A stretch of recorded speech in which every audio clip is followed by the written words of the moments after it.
Olá, você que está aqui acompanhando o canal da Cabocla. Hoje é um dia muito especial. Hoje, 20 de julho, terça-feira, é aniversário de minha mãe e eu decidi fazer para ela uma aula cuja propriedade vai ser ler o capítulo chamado Sabedoria, a Justiça é Imortal, deste livro, a Bíblia Sagrada. Mokuyu Motombaco Alefé, para quem é filho de santo, Paz de Cristo para quem é cristão, Namu Amida Butsu para quem é do budismo. A leitura de um livro sagrado por si mesmo é capaz de nos tornar sagrados. A sabedoria de Salomão, a princípio, é um livro fictício, pois seu autor, um judeu de Alexandria, escreveu o livro pelo menos 50 a.C. Mais uma vez, um livro sapiensal é atribuído a Salomão, o sábio por excelência de Israel. A justiça é imortal. Parabéns para você, que está hoje completando muitos anos de vida, que tem, sobretudo, me ajudado nessa trilha difícil, por vezes injusta, que é essa da descoberta da filosofia como caminho de descoberta de um si que seja mais ligado à terra do que aquilo que já houve nessa seara que é da filosofia acadêmica. A justiça é imortal. Amem a justiça. Vocês que governam a terra, pensem corretamente no Senhor e o procurem de coração sincero. A gente sabe que o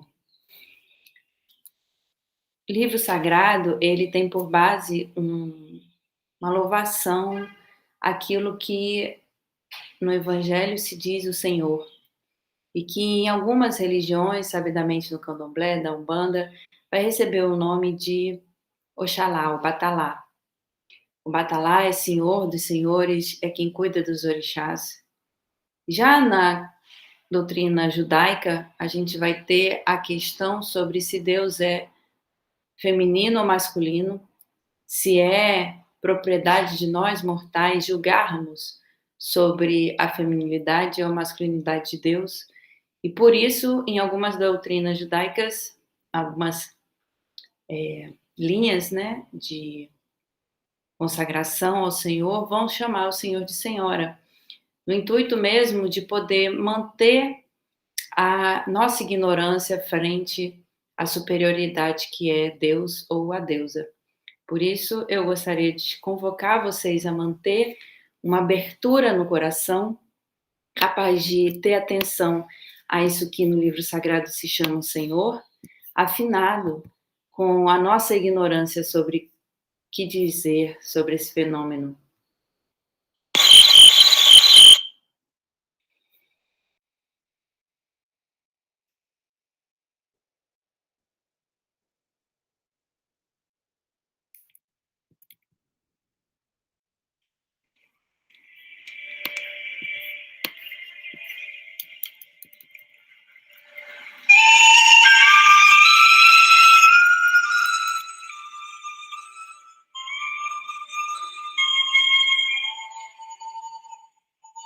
Pensem corretamente no Senhor e o procurem de coração sincero, pois ele se deixa encontrar por aqueles que não o tentam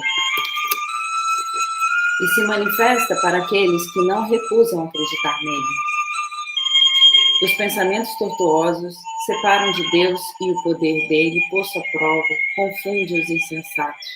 A sabedoria não entra na alma que pratica o mal, nem habita no corpo que é escravo do pecado. O Espírito Santo, que educa, foge da fraude, afasta-se dos pensamentos insensatos e é expulso quando sobrevém a injustiça. A sabedoria é um espírito amigo dos homens, mas não deixa impune quem blasfema com os lábios. Porque Deus é testemunha de seus sentimentos. Observa de fato a sua consciência e ouve as palavras de sua boca.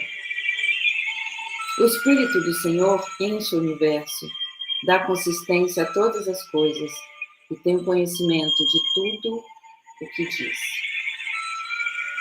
Por esse motivo, quem fala coisas injustas não escapará dele, e a justiça vingadora não o poupará. Haverá investigação sobre os projetos do injusto e o rumor da palavra dele chegará até o Senhor, e seus crimes ficarão comprovados. Um ouvido atento a tudo escuta, nem mesmo o sussurro, das murmurações lhe escapa. Portanto, tomem cuidado com a murmuração inútil e evitem a maledicência. Mesmo secreta, a palavra não fica sem consequências. E a boca mentirosa mata a alma. Não procurem a morte, desviando a própria vida de vocês. Não provoquem a ruína com as obras que vocês praticam. Pois Deus não fez a morte, nem se alegra com a perdição dos seres vivos. Ele criou tudo para a existência, e as criaturas do mundo são sadias. Nelas não há veneno de morte, nem o mundo dos mortos reina sobre a terra, porque a justiça é imortal. É Hannah Arendt, que nos convoca a pensar o nascimento como lugar de acontecimento da filosofia em detrimento da morte. Antes a Bíblia já nos alertava para isso. A sabedoria e o sentido da vida. A filosofia de vida dos injustos. Com gestos e palavras, os injustos invocam a morte para si mesmos.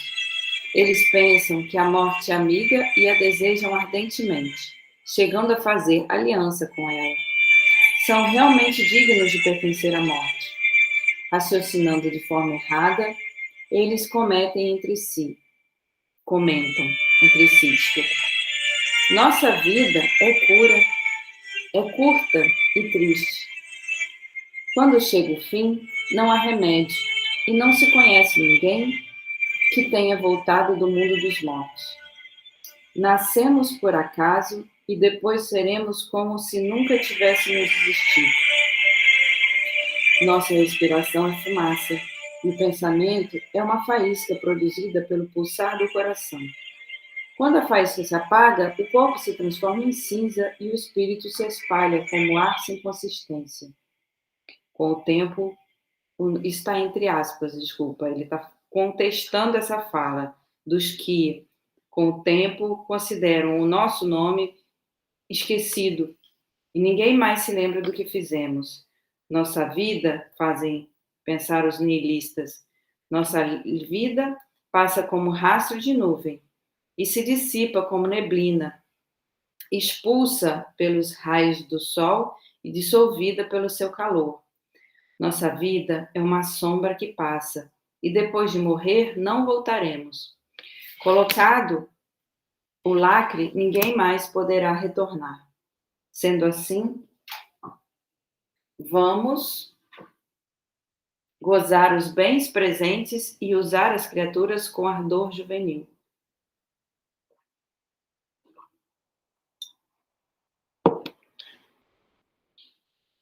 Uma fala diretamente contestando aqueles que abusam do poder que uma existência mortal pode ter lhes concedido. Falam os nihilistas: vamos embriagar-nos com os melhores vinhos e perfumes e não deixar que a flor da primavera escape de nós. Vamos coroar-nos com botões de rosa antes que murchem. Que nenhum de nós fique fora de nossas orgias. Vamos deixar por toda parte sinais de nossa alegria, porque essa é a nossa sorte e o nosso destino. Vamos oprimir o pobre inocente e não vamos poupar as viúvas, nem respeitar os cabelos brancos do ancião. A nossa força será a regra da justiça. porque o fraco é claramente coisa inútil.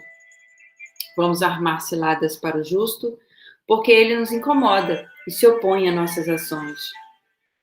O justo reprova as transgressões que cometemos contra a lei e nos acusa de faltas contra a educação que recebemos. Ele declara ter o conhecimento de Deus e se diz filho do Senhor. Ele se tornou uma condenação para nossos pensamentos, e somente vê-lo já é coisa insuportável. Sua vida não se parece com a dos outros, e seus caminhos são todos diferentes. Ele nos considera moeda falsa e se afasta de nossos caminhos para não se contaminar. Proclama feliz o destino dos justos e se gaba de ter Deus como Pai. Vejamos se é verdadeiro o que ele diz e comprovemos o que lhe vai acontecer no fim. Se o justo é filho de Deus, Deus cuidará dele e o livrará da mão de seus adversários. Vamos prová-lo com insultos e torturas para verificar a sua serenidade, examinar a sua resistência.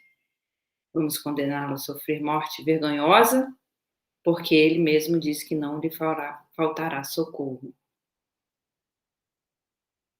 Blasfemam estes que pensam assim, porém estão enganados, porque a maldade deles os deixa cegos. Não conhecem os segredos de Deus, não esperam o pagamento pela santidade, nem acreditam na recompensa das vidas puras. Sim, Deus criou o homem para ser incorruptível e o fez à imagem da sua própria natureza. Mas pela inveja do diabo entrou no mundo a morte, que é experimentada por aqueles que pertencem a ele. O justo é imortal. A vida dos justos, ao contrário, não está nas mãos de Deus e nenhum tormento os atingirá.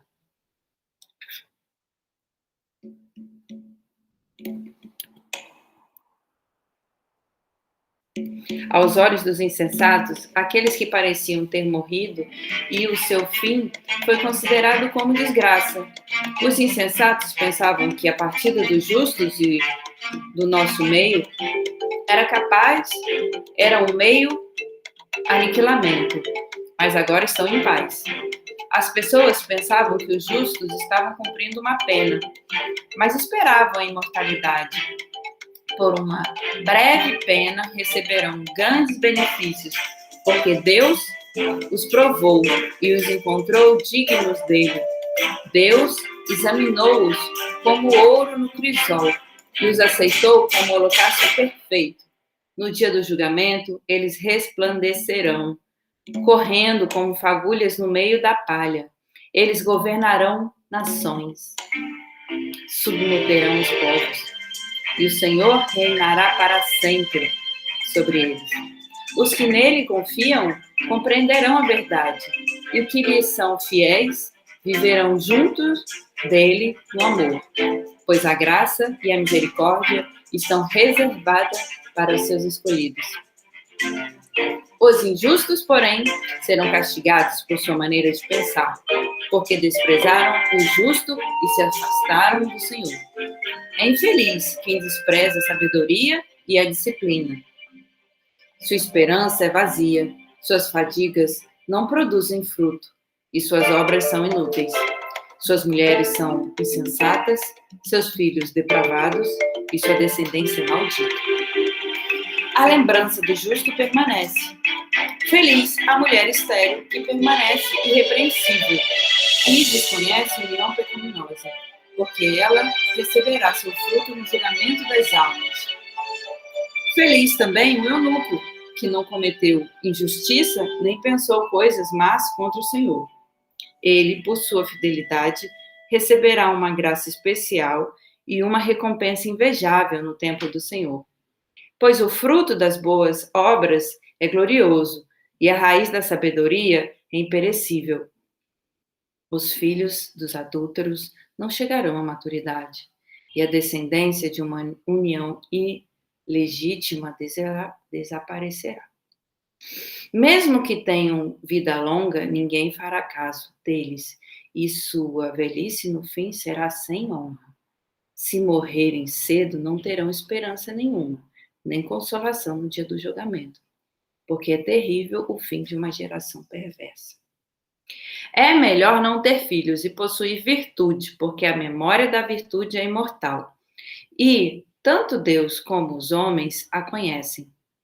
Quando está presente, todos a imitam. Se está ausente, todos a desejam. E por fim, ela triunfa na eternidade, coroada e vitoriosa, por ter vencido com limpidez no campo de combate. A descendência numerosa dos injustos não servirá para nada. Nascida de ramos bastardos, não lançará raízes profundas, nem terá base firme. Mesmo que por algum tempo seus ramos estejam verdes, ela está mal fixada no solo. Será abalada pelo vento e arrancada pela violência do furacão.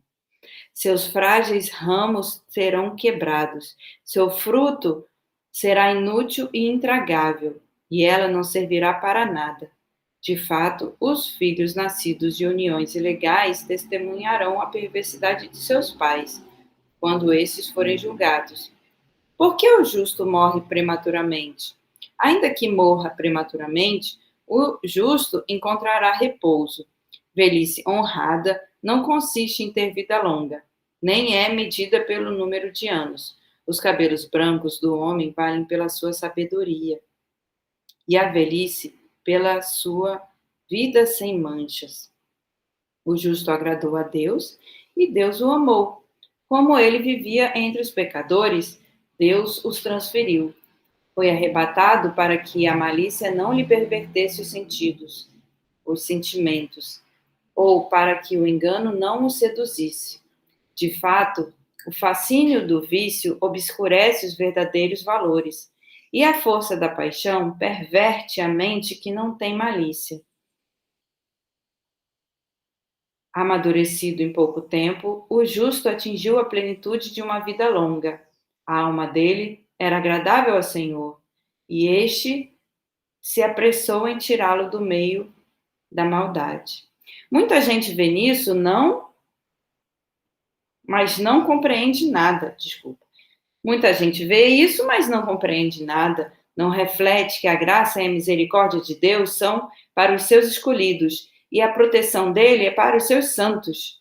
Quando morre, o justo condena os injustos que continuam a viver, e a juventude, que chegou rapidamente à perfeição, condena a longa velhice do injusto.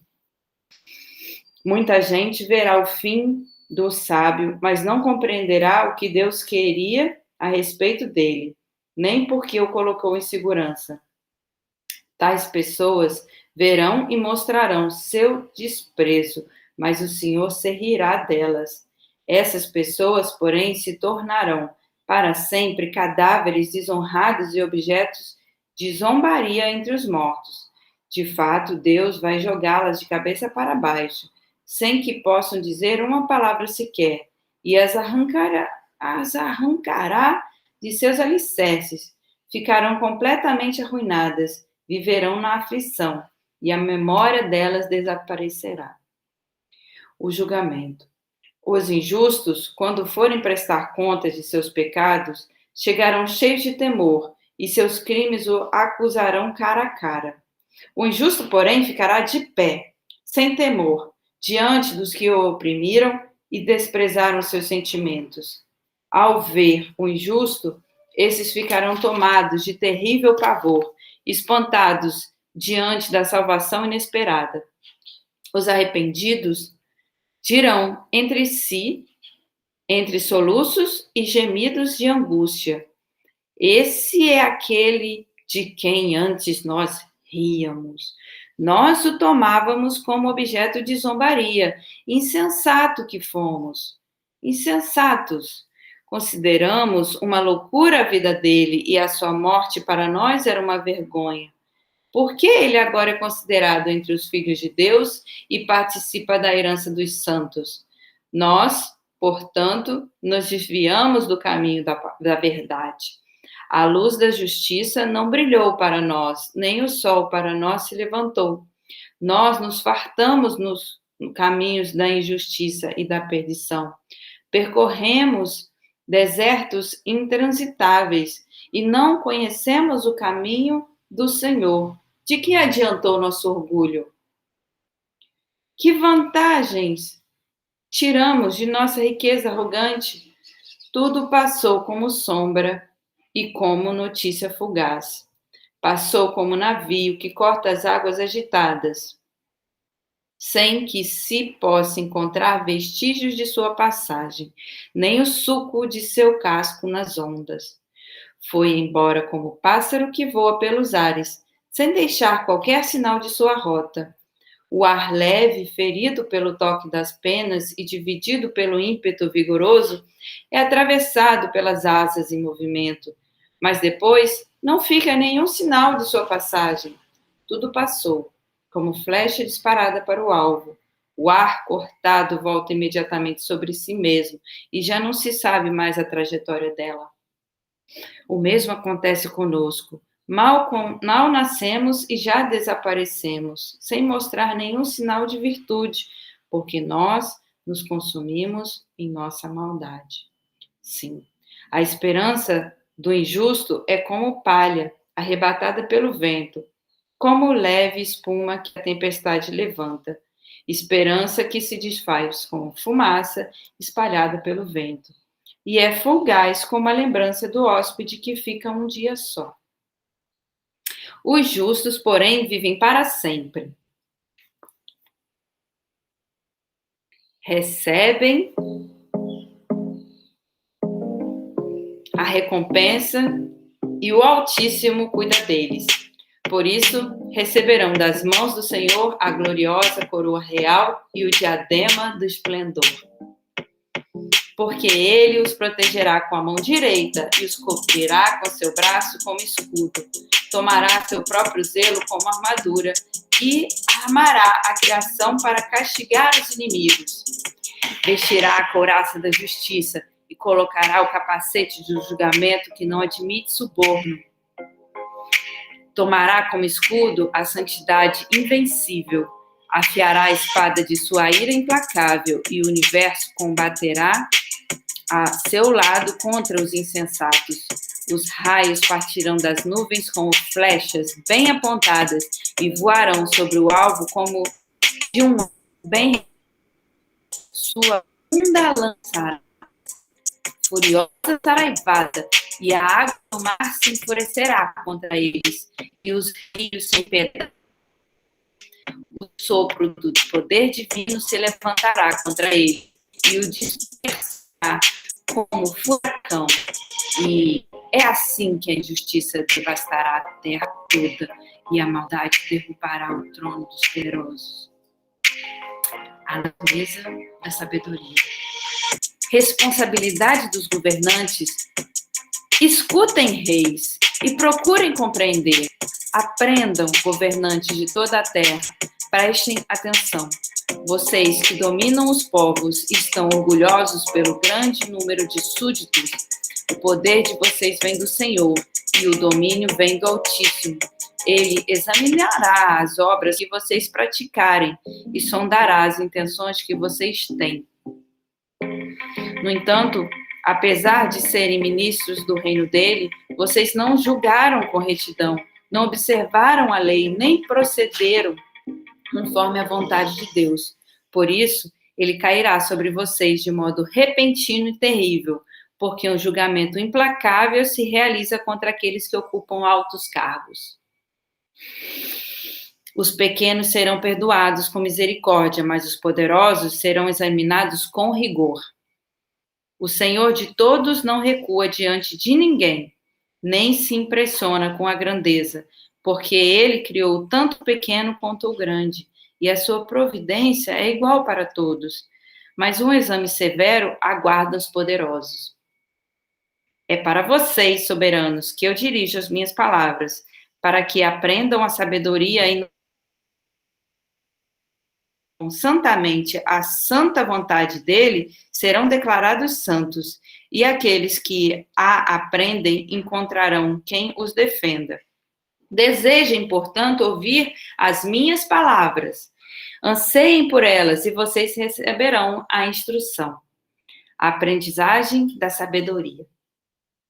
A sabedoria é resplandecente, não murcha, mostra-se facilmente para aqueles que a amam. Ela se deixa encontrar por aqueles que a buscam. Ela, se antecipa, revelando-se espontaneamente aos que a desejam. Quem, por ela, madruga, não terá grande trabalho, pois a encontrará sentada junto à porta da sua casa. Refletir sobre ela é a perfeição da inteligência, e quem cuida dela ficará logo sem preocupações. Ela mesma vai por toda parte procurando os que são dignos dela. Aparece a eles bondosamente pelos caminhos e lhes vai ao encontro em cada um dos pensamentos deles. O princípio da sabedoria é o desejo autêntico de instrução. E a preocupação é o amor. A preocupação pela instrução é o amor. O amor é a observância das leis da sabedoria. Por sua vez, a observância das leis é garantia de imortalidade. E a imortalidade faz com que a pessoa fique perto de Deus. Portanto, o desejo pela sabedoria conduz ao reino. Chefes dos povos, se vocês gostam de tronos e cetros, honrem a sabedoria. E vocês reinarão para sempre. Todos podem ter a sabedoria. Vou dizer a vocês o que é a sabedoria e qual a sua origem. Não esconderei seus mistérios. Investigarei suas manifestações desde o princípio da criação. Colocarei a descoberto o seu conhecimento, sem me desviar da verdade. Não vou caminhar com a inveja corrosiva, pois esta nada tem em comum com a sabedoria. O grande número de sábios é que salva o mundo, e um rei sábio traz prosperidade para o povo. Deixem, portanto, que as minhas palavras os instruam, e vocês tirarão proveito disso. Eu também sou mortal, como todos os outros, descendente do primeiro ser que foi formado da terra. Fui formado de carne no seio de minha mãe. E durante 10 meses me solidifiquei no sangue, fruto do sêmen de um homem e do prazer que acompanha o sono. Quando nasci, eu também respirei o ar comum. Caí sobre a terra que recebe a todos igualmente. E como todos os outros, estreei minha voz chorando. Fui envolto em fraldas e cercado de cuidados, porque nenhum rei começou a viver de outra forma. A entrada e a saída da vida é igual para todos. Por isto, eu supliquei e a inteligência me foi dada. Invoquei e o espírito da sabedoria veio até mim. Eu a preferi aos cetros e tronos, e em comparação com ela, considerei a riqueza como um nada. Não a comparei com a pedra mais preciosa, porque todo o ouro ao lado dela é como um punhado de areia. E junto dela, a prata vale o mesmo que um punhado de barro. Amei a sabedoria mais do que a saúde e a beleza, e resolvi tê-la como luz, porque o brilho dela nunca se apaga. Com ela me vieram todos os bens, e em suas mãos existe riqueza incalculável. Gozei de todos esses bens, porque é a sabedoria que os traz, mas eu ignorava que fosse ela a mãe de todos eles. Sem malícia, aprendi a sabedoria, e agora a distribuo sem inveja nenhuma. Não vou esconder sua riqueza, porque ela é um tesouro inesgotável para os homens.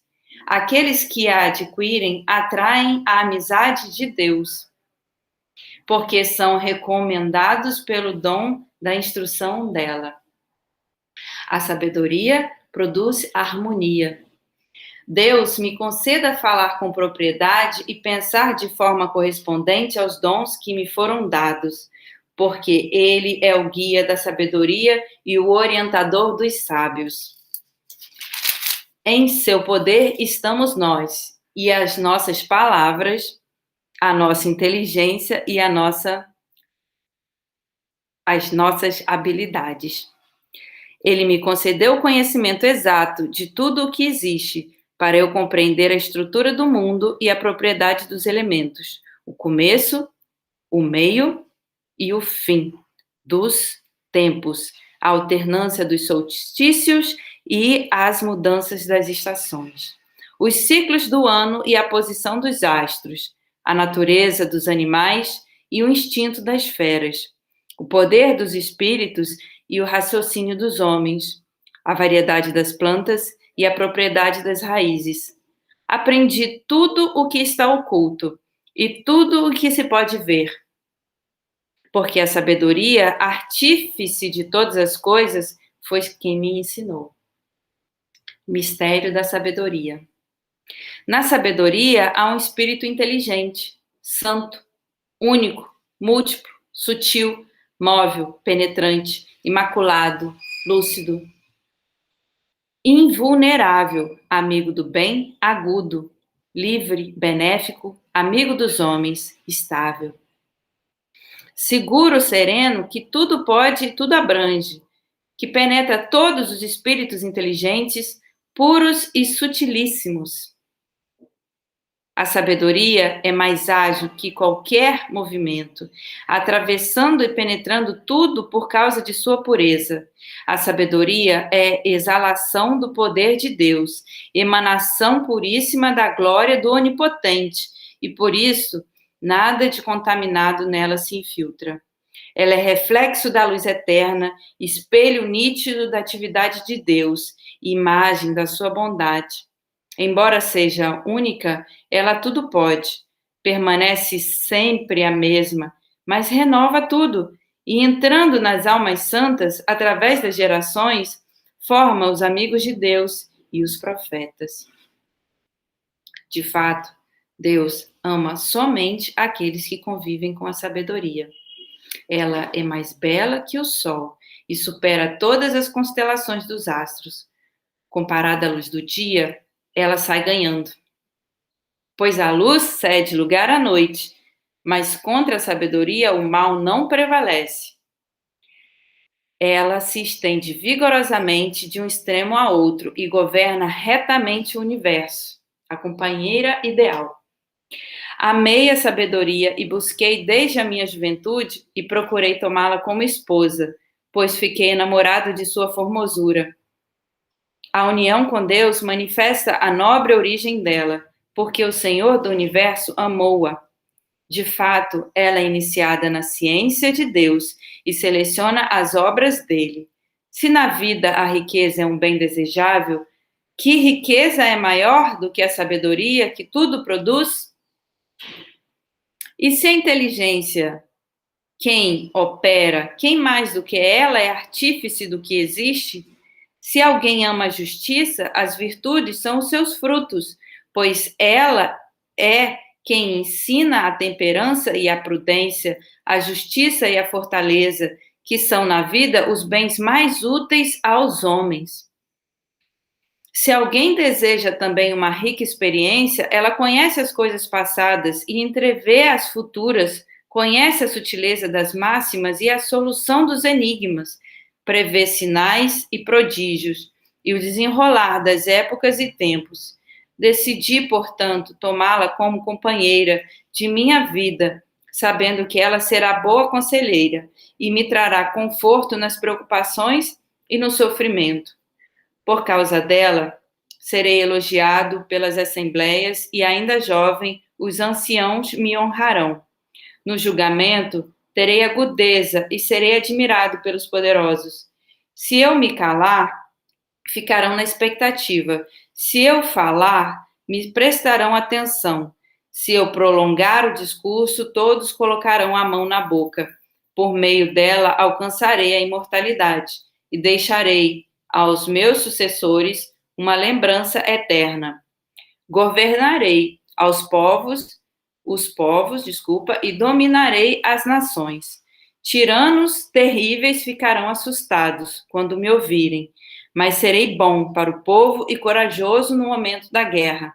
Ao voltar para casa, repousarei ao lado dela, porque a sua companhia não provoca amargura, e a convivência com ela não traz nenhuma dor, mas contentamento e alegria.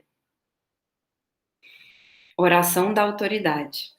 Refleti sobre essas coisas e meditei no seu íntimo.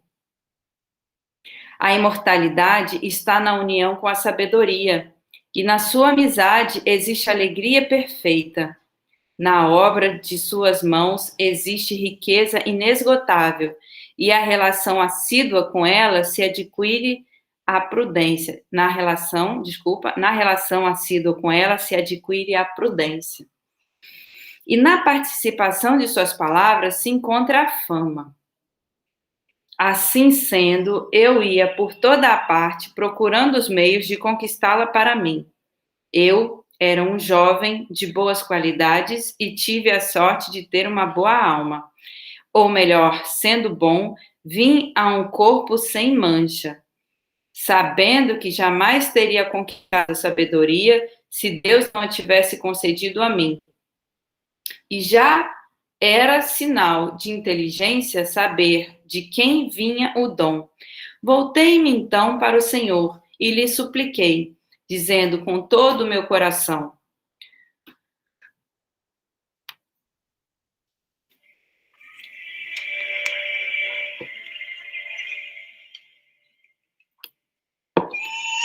Deus dos pais e Senhor de misericórdia, tudo criaste com a tua palavra, com a tua sabedoria formaste o homem para dominar as criaturas que fizeste, para governar o mundo com santidade e justiça, e exercer o julgamento com retidão de alma. Concede-me a sabedoria que está entronizada ao teu lado, e não me excluas do número de teus filhos. Eu sou teu servo, filho de tua serva, homem fraco de vida breve, incapaz de compreender a justiça e as leis. Mesmo que alguém fosse o mais perfeito dos homens, se lhe faltasse a sabedoria que provém de ti, ele de nada valeria. Tu me escolheste como rei do teu povo e juiz de teus filhos e filhas. Tu me mandaste construir um templo sobre o teu santo monte, um altar na cidade onde fixaste a tua tenda, cópia da tenda santa que tinhas preparado desde o princípio. Contigo está a sabedoria, que conhece as tuas obras e que estava presente quando criaste o mundo. Ela é o que é agradável aos teus olhos, é o que é conforme aos teus julgamentos. Manda a sabedoria desde o céu santo e a envia desde o teu trono glorioso, para que ela me acompanhe e participe dos meus trabalhos. E me ensine o que é agradável a ti, porque ela tudo sabe e tudo compreende. Ela me guiará prudentemente em minhas ações e me protegerá com a glória dela. Assim, as minhas obras serão agradáveis a ti, eu poderei governar com justiça o teu povo e serei digno do trono de meu Pai. Quem pode conhecer a vontade de Deus? Quem pode imaginar o que o Senhor deseja? Os pensamentos dos mortais são tímidos e nossos raciocínios são falíveis. Por que um corpo corruptível torna pesada a alma e a tenda da terra oprime a mente pensativa? Com muito custo podemos conhecer o que está na terra e com dificuldade encontramos o que está ao alcance da mão. Mas quem poderá investigar o que está no céu? Quem poderá conhecer o teu projeto, se tu não lhes deres sabedoria, enviando do alto do teu Espírito Santo? Somente assim foram endireitados todos os caminhos de quem vive sobre a terra. Somente assim os homens aprenderam aquilo que te agrada. Foram salvos por meio da sabedoria. A sabedoria dirige a história. A sabedoria nas raízes do povo. A sabedoria protegeu o Pai do mundo, o primeiro homem formado por Deus e que foi criado sozinho. Ela o libertou de sua própria queda e lhe deu força para dominar todas as coisas. Mas o injusto se afastou dela com sua cólera e pereceu na sua própria ira fraticida. Por causa dele, a terra foi inundada, mas a sabedoria de novo o salvou, conduzindo o justo numa frágil embarcação. Quando as nações aderiram à maldade e foram confundidas, ela reconheceu o justo e o conservou sem mancha diante de Deus e o manteve forte, apesar de sua ternura pelo filho. Enquanto os ímpios pereciam, ela salvou um justo em fuga diante do fogo que caía sobre 5 cidades. Como testemunho, dessa gente perversa, resta ainda uma terra deserta e fumegante, junto com as árvores de frutos que não amadurecem, e a estátua de sal que se ergue como lembrança de uma alma incrédula.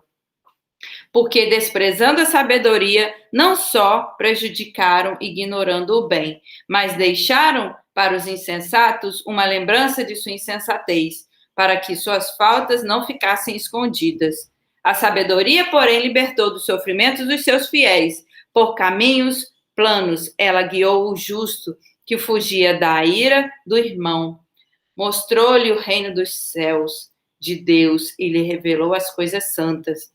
Deu-lhe sucesso em suas fadigas e multiplicou os frutos de seu trabalho. Ela os protegeu contra a cobiça de seus adversários e o tornou rico. Ela o guardou de seus inimigos e os defendeu de todos os que lhe armavam ciladas. Deu-lhe a vitória numa dura luta, para lhe mostrar que a piedade é mais forte do que tudo. A sabedoria não abandonou o justo, que tinha vencido, e o preservou do pecado. Ela desceu com ele à cisterna e não o abandonou na prisão, até conseguir para ele o cetro real e o poder sobre seus próprios adversários. Desmascarou os que o caluniavam e lhe deu fama perene. A sabedoria constrói a libertação.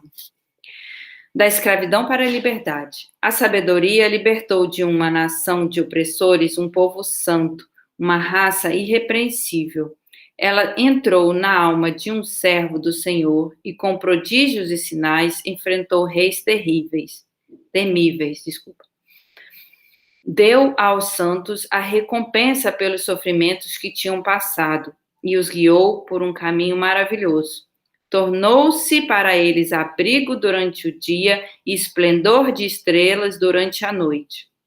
Ela os fez atravessar o Mar Vermelho e os guiou através de águas impetuosas. Fez com que os seus inimigos se afogassem e depois vomitou-os das profundezas do mar.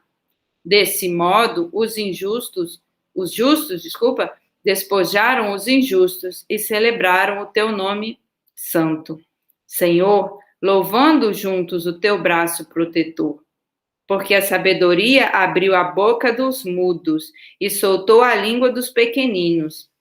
A sabedoria levou a bom termo os empreendimentos do povo por meio de um santo profeta.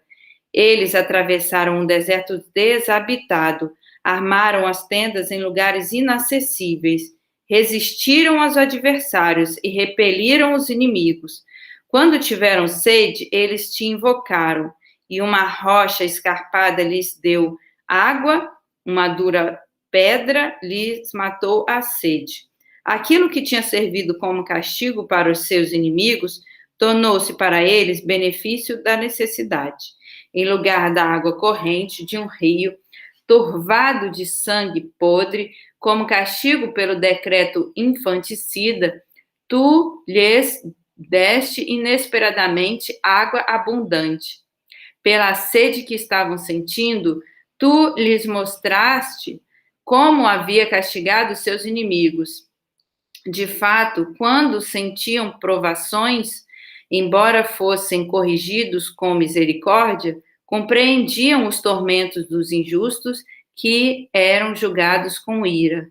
Porque tu os provaste como pai que corrige, e castigaste os outros como rei severo que condena. Longe ou perto foram atingidos do mesmo modo, porque dupla aflição os oprimiu, e choraram, lembrando-se do que lhes acontecera. De fato, quando ficaram sabendo que o castigo era fonte de benefício para os outros, sentiram a presença do Senhor, pois aquele que outrora fora rejeitado, exposto e desprezado com zombarias, no fim dos acontecimentos, foi admirado por eles quando estavam sofrendo uma sede diferente da sede dos justos. Consequências da idolatria. Por causa dos raciocínios insensatos da injustiça deles, erraram e adoraram répteis privados de razão e animais desprezíveis. Como castigo, enviaste a eles multidões de animais irracionais, para aprenderem que cada um é castigado através daquilo mesmo com que peca. Com a tua mão onipotente, que da matéria informe criou o mundo, não seria difícil mandar contra eles bandos de ursos e leões ferozes, ou feras desconhecidas e recém-criadas, cheias de furor, expirando hálito de fogo e expelindo turbilhões de vapor pestilento e lançando pelos olhos relâmpagos terríveis. Animais que não só poderiam exterminá-los com o seu furor, mas aniquilá-los somente com o seu aspecto apavorante. Mesmo sem nada disso, poderiam sucumbir com um sopro apenas, perseguidos pela justiça e espalhados pelo sopro do teu poder. Mas tu dispusestes com medida, número e peso. Prevalecer com a força é sempre possível para ti. Quem poderia opor-se ao poder do teu braço? O mundo inteiro diante de ti é como um grão de areia na balança, como gota de orvalho matutino caindo sobre a terra. Todavia, tu tens compaixão de todos, porque podes tudo e não levas em conta o pecado dos homens, para que eles se arrependam. Tu ama tudo o que existe e não desprezas nada do que criaste. Se odiasses alguma coisa, não a terias criado. De que modo poderia alguma coisa subsistir se tu não a quisesses? Como se poderia conservar alguma coisa se tu não a tivesses chamado à consciência, à existência, desculpa? Tu, porém, poupas todas as coisas, porque todas pertencem a ti, Senhor, o amigo da vida. O teu espírito incorruptível está em todas as coisas. Por isto, castigas com brandura os que erram. Tu os admoestas, fazendo-os lembrados os pecados que cometeram, para que, afastando-se da maldade, acreditem em ti, Senhor. Um projeto voltado para a vida. Tu odiavas os antigos habitantes da tua terra santa, porque faziam coisas detestáveis, praticavam magia e ritos sacrílegos, assassinavam impiedosamente seus próprios filhos, realizavam banquetes em que devoravam entranhas, carne humana e sangue. A esses iniciados em orgias, pais assassinos de seres indefesos, tu os quiseste destruir pela mão de nossos antepassados. Tudo isso para que esta terra, mais estimada por ti do que qualquer outra, recebesse uma população digna, formada por filhos de Deus. Mas também com eles, porque eram homens, tu os trataste com indulgência, mandando vespas contra eles, como precursores do teu exército, a fim de o destruir pouco a pouco. Tu bem podias ter entregue os injustos na mão dos justos durante uma batalha, ou destruí-los com animais ferozes, ou ainda com uma ordem repentina e sem apelação. Mas tu os castigaste pouco a pouco, dando-lhes oportunidade de se arrependerem, embora não ignorasses que vinham de uma raça perversa, que a maldade deles era inata e que nunca mudariam de mentalidade. Porque desde a origem vinham de uma raça maldita.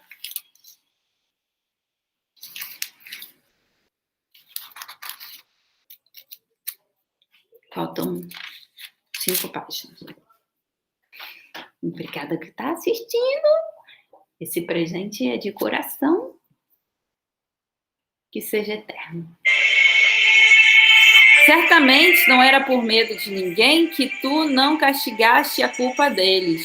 De fato, quem poderia perguntar a ti o que foi que fizeste? Quem ousaria opor-se à tua decisão? Quem te acusaria por destruir nações que criaste? Quem se apresentaria contra ti para defender homens injustos? Por outro lado, além de ti, não há outro Deus que cuide de todas as coisas. E diante de quem devas defender-te da acusação de ser juiz injusto?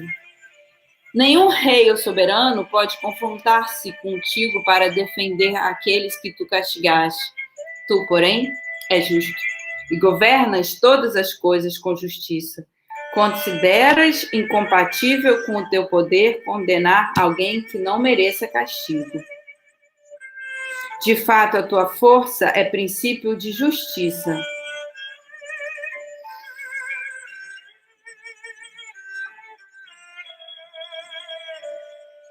E o teu domínio universal faz que sejas indulgente com todos.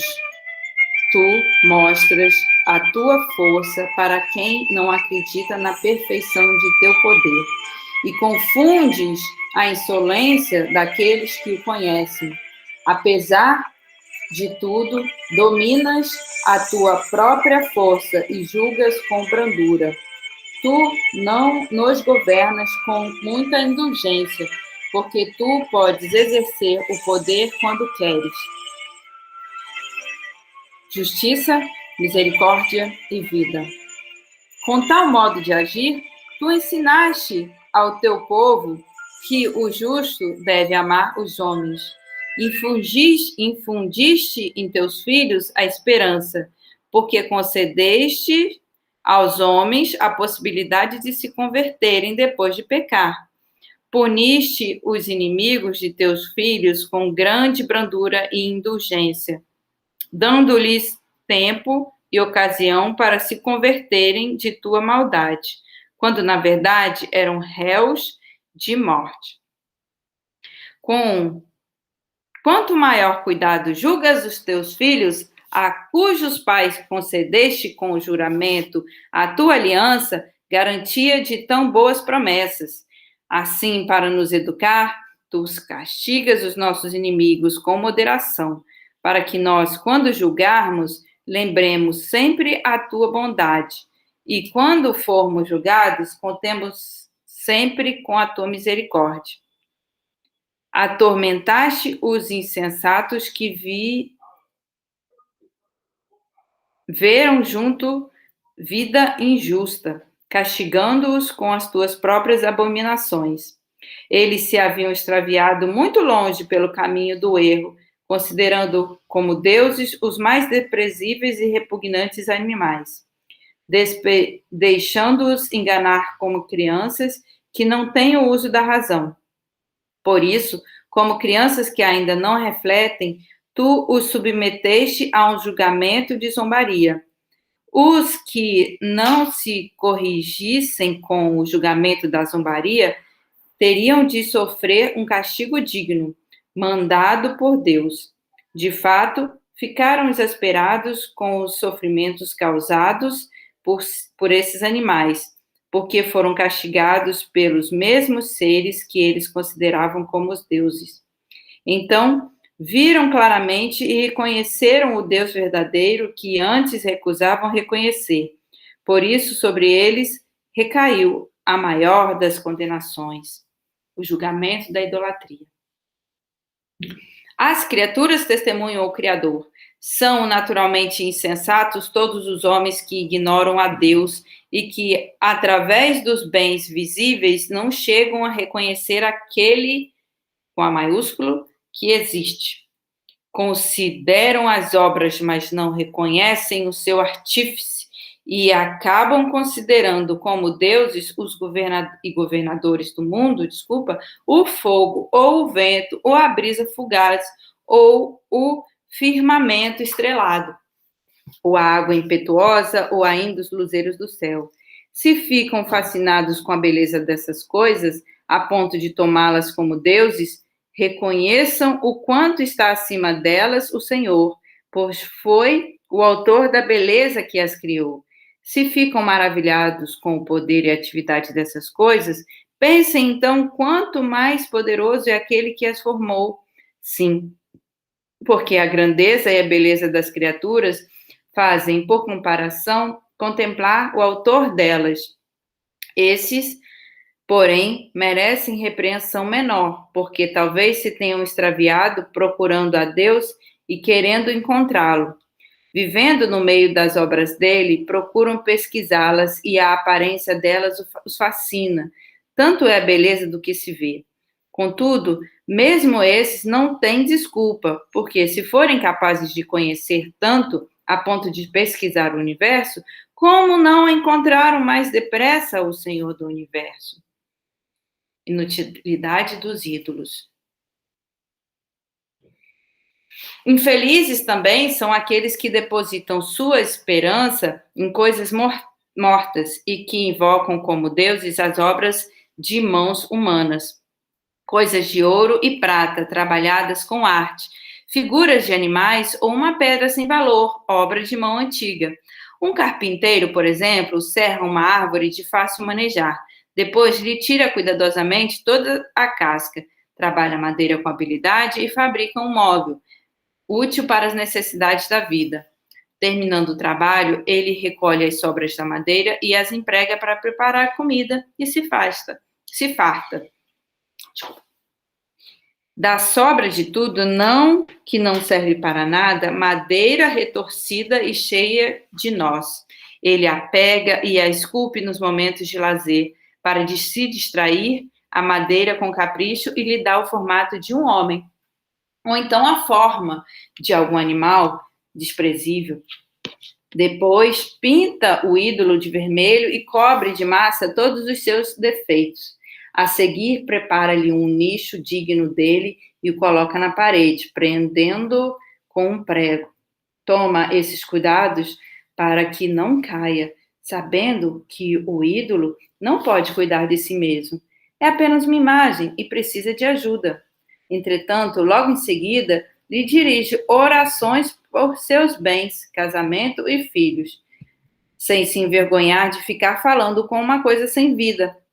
Para a saúde, invoca o que é frágil. Para a vida, faz súplicas àquilo que é morto. Para um auxílio, pede ajuda àquilo que não tem experiência. Para uma viagem, dirige-se a quem não pode dar um passo.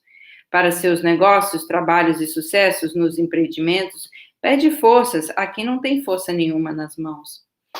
O outro, lançando-se ao mar para navegar sobre ondas encrespadas, invoca um ídolo de madeira mais frágil do que o barco que os transporta. Ora, o barco foi criado pela ânsia de lucro e foi a perícia técnica que o construiu, mas é a tua providência, ó Pai, que o pilota. Pois também no mar abriste um caminho, uma rota segura entre as ondas. Isso fizeste para mostrar que tu podes salvar de tudo, e assim, mesmo sem experiência, qualquer pessoa possa embarcar. Tu não queres que as obras de tua sabedoria não sirvam para nada. Por isto, os homens confiam suas próprias vidas a um pequeno pedaço de madeira, atravessam as ondas numa frágil embarcação e chegam a salvo no destino. De fato, no princípio, quando pereciam os orgulhosos gigantes de outrora, a esperança do mundo se refugiou num pequeno barco que, pilotando por tua mão, transmitiu para o mundo a semente da vida. Bendita seja a madeira pela qual vem a justiça, contudo, maldito seja o ídolo feito por mãos humanas e aquele que os fabricou. Este, por tê-lo feito, e o ídolo, porque sendo corruptível, foi considerado como Deus. Sim, porque Deus odeia tanto o idólatra quanto a idolatria. A obra será castigada com o seu autor. Por isso, o julgamento atingirá também os ídolos das nações, porque entre as criaturas de Deus, eles se tornaram abomináveis, escândalo para as almas dos homens e armadilha para os pés dos insensatos. Origem do culto dos ídolos. A invenção dos ídolos foi o começo da prostituição, e a descoberta deles introduziu a corrupção na vida. Eles não existiam no princípio e não existiram para sempre. Entraram no mundo por causa da vaidade dos homens, e por isso o fim rápido está decretado. Um pai atormentado por um luto prematuro manda fazer uma imagem do filho tão cedo arrebatado. Agora honra como Deus aquele que antes era apenas um homem morto e transmite para as pessoas de sua casa ritos secretos e cerimônias. Com o tempo, esse costume ímpio se vai arraigando e é observado como lei. Era ainda por ordem dos soberanos que se prestava culto às estátuas. Como os súditos que viviam longe não podiam honrá-los pessoalmente, reproduziram sua figura distante, fazendo uma imagem visível do rei que veneravam. Desse modo, adulavam o ausente como se estivesse presente. A ambição do artista promoveu esse culto, mesmo entre eles que não conheciam o soberano. De fato, querendo talvez agradar o soberano, o artista se esforçou com sua arte para torná-lo ainda mais atraente do que na realidade era. A multidão, atraída pelo encanto da obra, considera agora objeto de adoração aquele a quem antes honravam apenas como homem. Isso tornou-se cilada para o mundo.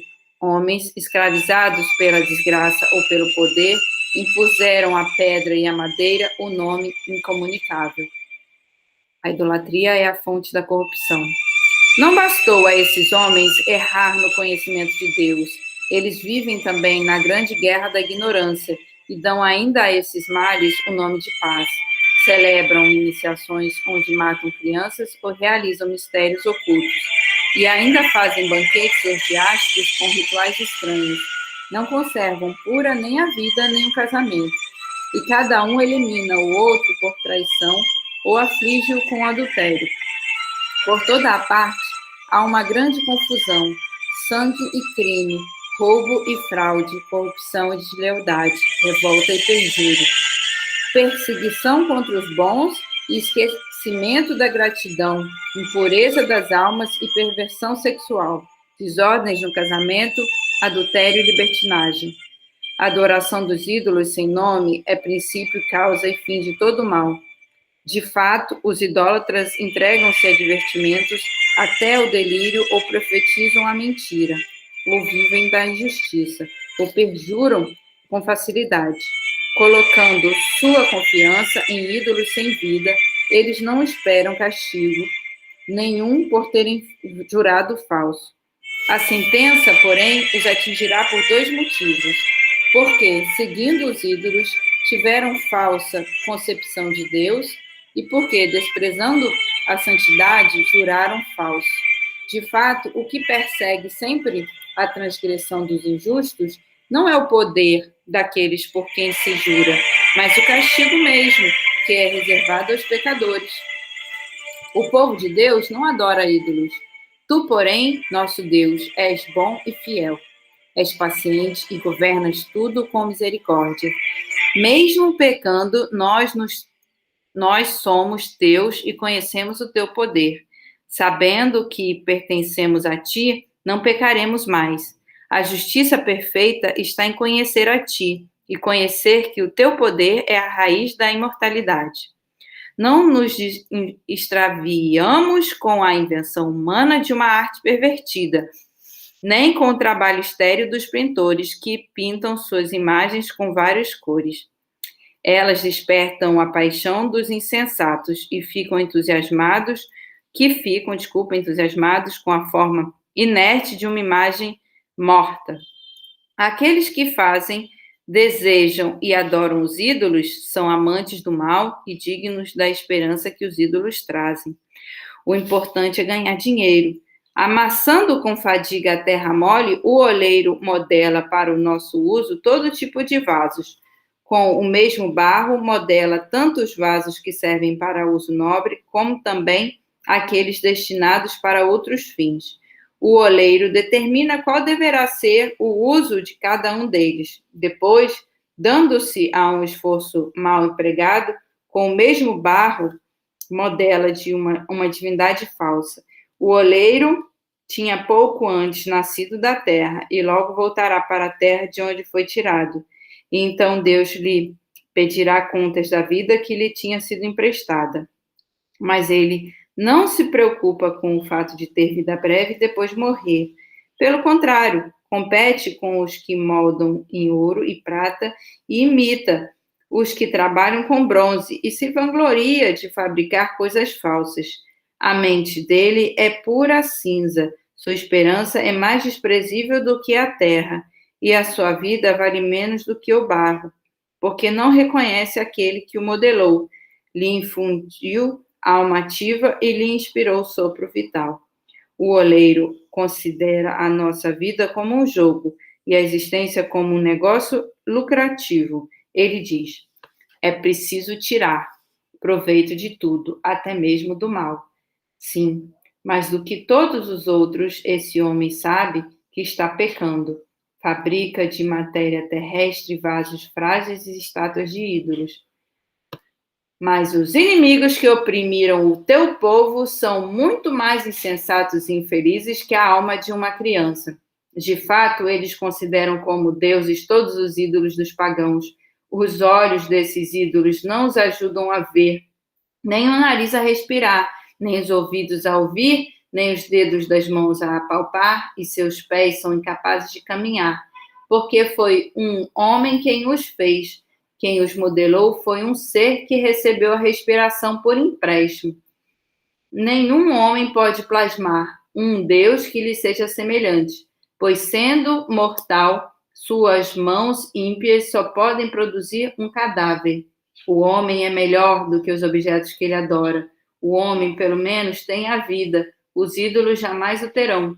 Eles adoram até os mais repugnantes animais que, comparados com os outros, são mais estúpidos. Esses animais não têm nenhuma beleza que os torne atraentes, como alcance com os outros animais, e não tiveram o elogio e a bênção de Deus. A natureza participa da libertação, as duas faces da ação de Deus. Por isso, os egípcios foram justamente castigados com seres semelhantes a tormento e atormentados por numerosos animaizinhos. Em vez de tal castigo, tu beneficiaste o teu povo, e para lhe satisfazer o intenso apetite, tu lhe trouxeste cordonizes, alimento extraordinário. Desse modo, enquanto os egípcios ficavam famintos e perdiam o apetite natural, enojados com os bichos que lhes tinham enviado, as pessoas de teu povo, depois de passarem um pouco de necessidade, repartiram entre si o alimento extraordinário. De fato, era preciso que os opressores sofressem carestia inevitável. Ao teu povo, porém, bastava que lhe fosse mostrado como os inimigos estavam atormentados. Castigo que educa. Quando caiu sobre eles a fúria terrível das feras e morriam mordidos por serpentes tortuosas, tua cólera não durou até o fim. Foram assustados por pouco tempo e com correção.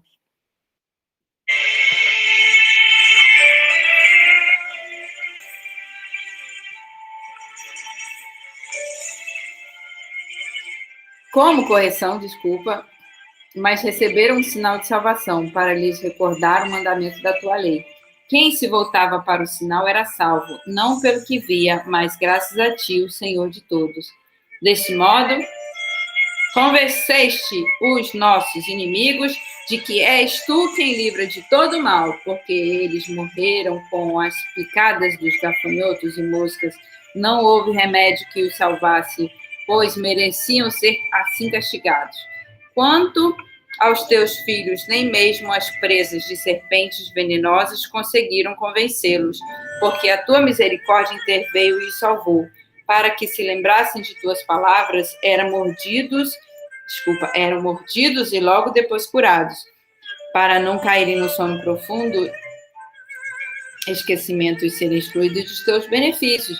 Mas nem a erva, nem o unguento que os curou, e sim a tua palavra, Senhor, que cura todas as coisas. Sim, porque tu tens poder sobre a vida e a morte, e fazes descer a porta do reino dos mortos e de lá subir.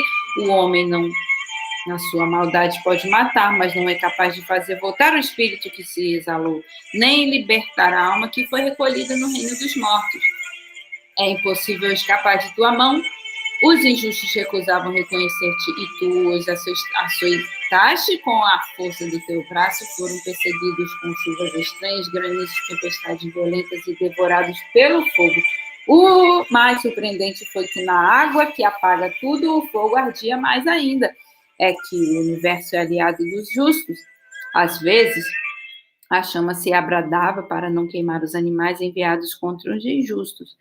Desse modo, eles podiam ver e compreender que estavam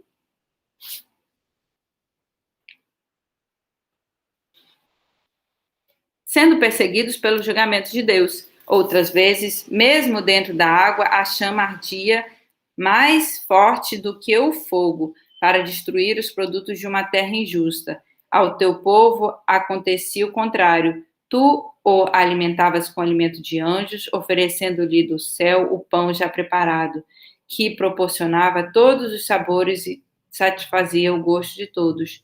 Esse alimento mostrava a tua doçura para com os teus filhos. Ele se adaptava ao gosto de quem o comia e se transformava naquilo que cada um desejava. A neve e o gelo resistiam ao fogo sem se derreter. Desse modo, tornou-se claro que o fogo ardendo no meio do granizo e relampejando no meio da chuva destruía os frutos dos inimigos. O mesmo fogo, porém, noutra ocasião, esquecia a própria força para que os justos pudessem alimentar-se. De fato, a criação obedece a ti, seu Criador. Ela se inflama para punir os injustos e se abranda para beneficiar os que em ti confiam.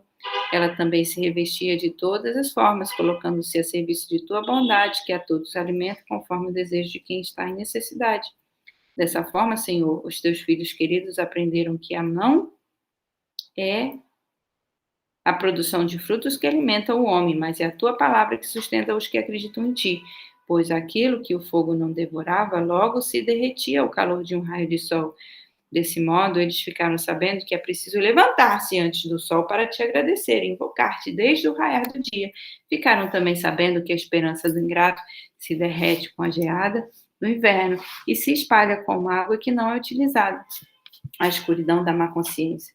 Teus julgamentos são grandes e difíceis de compreender, por isso as almas sem instrução se extraviaram. Os injustos, imaginando que podiam oprimir uma nação santa, ficaram presos pelas trevas, prisioneiros de uma longa noite, fechados em tuas casas, excluídos da providência eterna. Pensavam estar ocultos com seus pecados secretos debaixo do véu sombrio do esquecimento, mas foram dispersos, mergulhados em horrível medo e aterrorizados por alucinações. Pois nem o esconderijo em que se abrigavam os preservou do medo. Ao redor dele ribombavam ruídos assustadores e lhes pareciam fantasmas tétricos de rostos sinistros. Nem um fogo, por mais intenso que fosse, conseguiria iluminá-los, nem as luzes brilhantes dos astros conseguiam aclarar aquela noite tenebrosa. Apareciam-lhes apenas uma chama que se acendia por si mesma, espalhando terror. Quando essa visão desaparecia na frente deles, ficavam aterrorizados e julgavam ainda pior os que tinham acabado de ver. Os artifícios da magia fracassaram completamente e seu alarde de ciência ficou vergonhosamente confundido. De fato, aqueles que prometiam expulsar das almas enfermas os terrores e inquietações caíam eles próprios vítimas de pânico grotesco. Mesmo que nada de inquietante os amedrontasse, eles ficavam assustados com a passagem de pequenos animais e sibilos de cobras. Caíam tremendo e recusavam olhar o próprio ar, coisa impossível de ser evitada. Com efeito, a maldade é medrosa e se condena por seu próprio testemunho.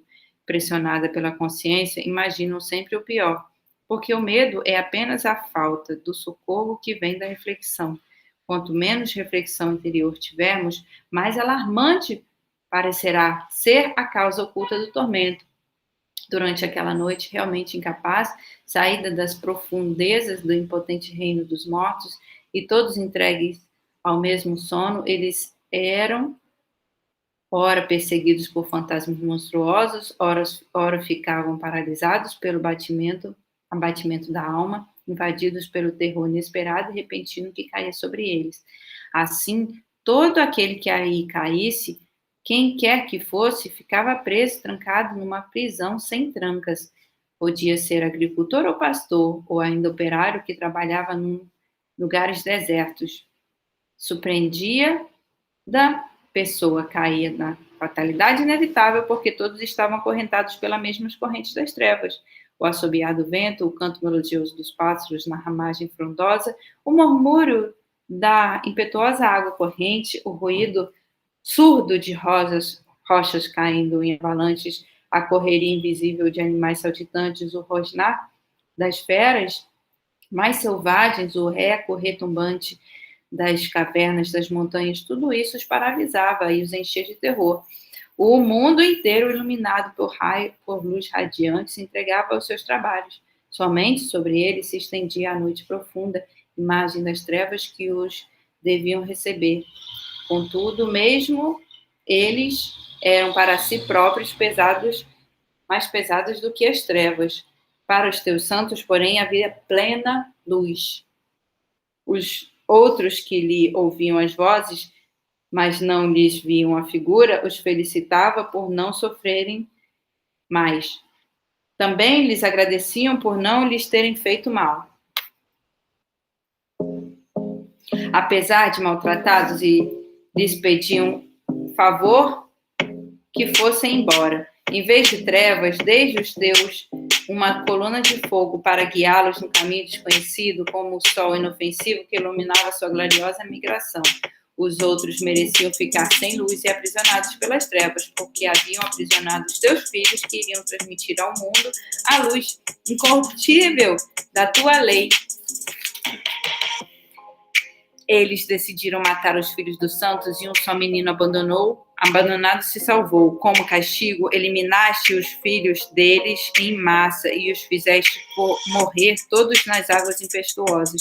Aquela noite já foram anunciadas aos nossos antepassados para que tivessem ânimo, sabendo com certeza em que promessas haviam acreditado. Teu povo esperava a salvação dos justos e a ruína dos inimigos. De fato, enquanto punias os adversários, tu nos cobrias de glória, chamando-nos para ti. Os filhos santos dos justos ofereciam sacrifícios às escondidas e, de comum acordo, estabeleceram esta lei divina. Os santos participariam solidariamente dos mesmos bens e perigos, e fariam isso entoando os cânticos dos antepassados. Serviam como eco os gritos confusos dos inimigos e ressoavam as lamentações do que choravam seus filhos. O mesmo castigo atingiu o escravo e o patrão, e o homem comum sofreu a mesma pena que o rei. Todos tinham mortos sem conta, vítimas do mesmo tipo de morte, e os vivos eram suficientes para enterrá-los. Num só instante morreu o melhor da geração deles. Embora desacreditassem de tudo por causa de sua magia, quando seus primogênitos morreram, eles reconheceram que aquele povo era filho de Deus. Enquanto o silêncio profundo envolvia todas as coisas e a noite estava pela metade, a tua palavra todo-poderosa veio do alto do céu, do teu trono real, como guerreiro implacável, e se atirou sobre uma terra condenada ao extermínio. Ela trazia como espada afiada a tua ordem sem apelação. Parou e encheu tudo de morte. Tocava o céu e caminhava sobre a terra. Então, subitamente, fantasmas de sonhos terríveis os abalaram e terrores inesperados se apoderaram deles. Caíam semi-mortos por toda a parte, mostrando a causa de tua morte. De fato, sonhos pavorosos já os tinham avisado sobre o acontecimento para não morrerem sem saber o motivo do teu sofrimento. Com Deus não se brinca. Também os justos foram atingidos pela provação da morte, e no deserto foi abatido um grupo numeroso. Mas a ira não durou muito tempo, porque um homem irrepreensível apressou-se em defendê-los, manejando as armas de seu ministério sacerdotal, a oração e o incenso pelos pecados. Ele enfrentou a ira divina e deu fim à desgraça, mostrando que era teu servo. Venceu a ira divina não com a força do corpo, nem pelo poder das almas. Ele venceu com a palavra, que aplacou aqueles que castigava, recordando-lhes as promessas e as alianças feitas com os antepassados. Os mortos tinham caído aos montes, uns sobre os outros. Eles, porém, colocou-se no meio deles, deteve a ira e cortou o caminho dela, para que não atingisse os sobreviventes. Sobre a tua longa veste estava o mundo inteiro.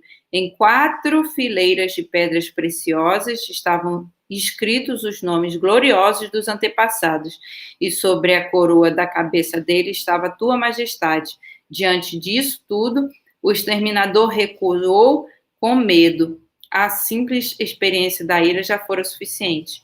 A natureza participa da libertação.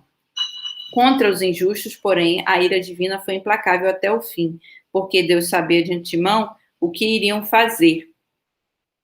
Eles iriam permitir que os justos saíssem e até insistiram para que participassem o quanto antes. Depois, mudariam de opinião e os perseguiriam. De fato, ainda estavam de luto, chorando junto aos túmulos de seus mortos, quando tomaram uma decisão insensata. Perseguiram como fugitivos aqueles a quem antes tinham suplicado que partissem. O destino merecido os arrastava para esse desfecho e os fazia esquecer o que já lhes havia acontecido. Desse modo, estavam acrescentando a seus sofrimentos o castigo que faltava.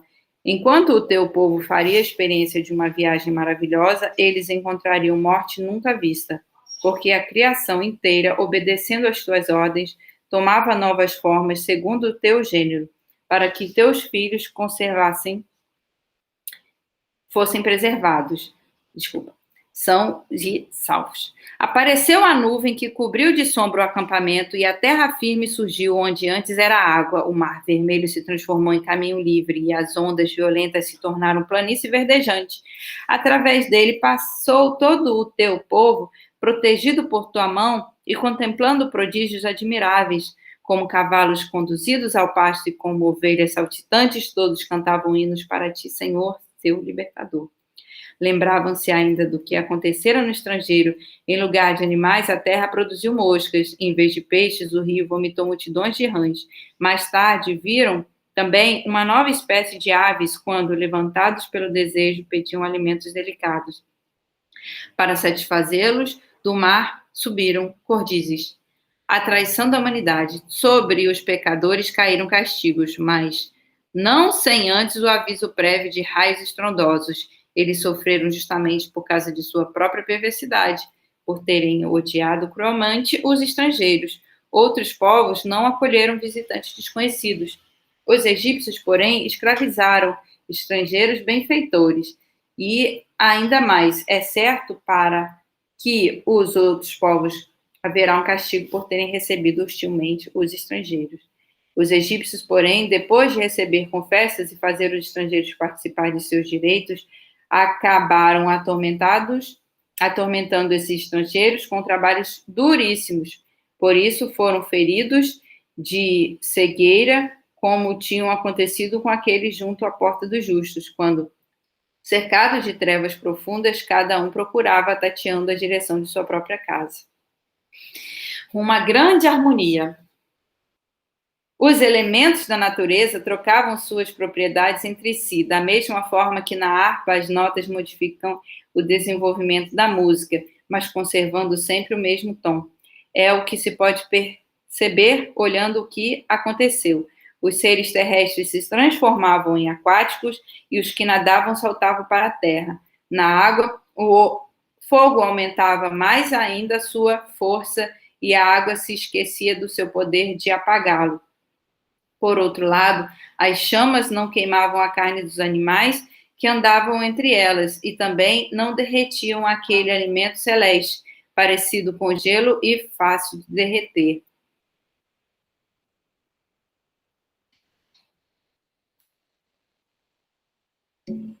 Conclusão. Sim, ó Senhor, de todos os modos engrandeceste e tornaste glorioso o teu povo. Nunca em nenhum lugar deixaste de olhar por ele e de o socorrer.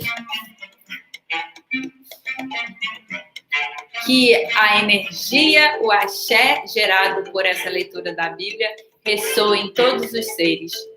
Que a luz sagrada permaneça te iluminando, ó minha mãe, por todos os dias. Que nesse dia glorioso a chama dos seus saberes se espalhe cada vez mais. Obrigada por ter a honra de ser sua filha, obrigada por poder compartilhar a sabedoria que a natureza nos orienta a saber. E o Senhor. Beijo no coração. Mokuyu, Motumbá Quelefé para quem é filho de santo, Paz de Cristo para quem é cristão, Namo Amida Butsu para quem é do budismo. Tamo junto. Um beijo no coração. Salve, mamãe. Epa, rei.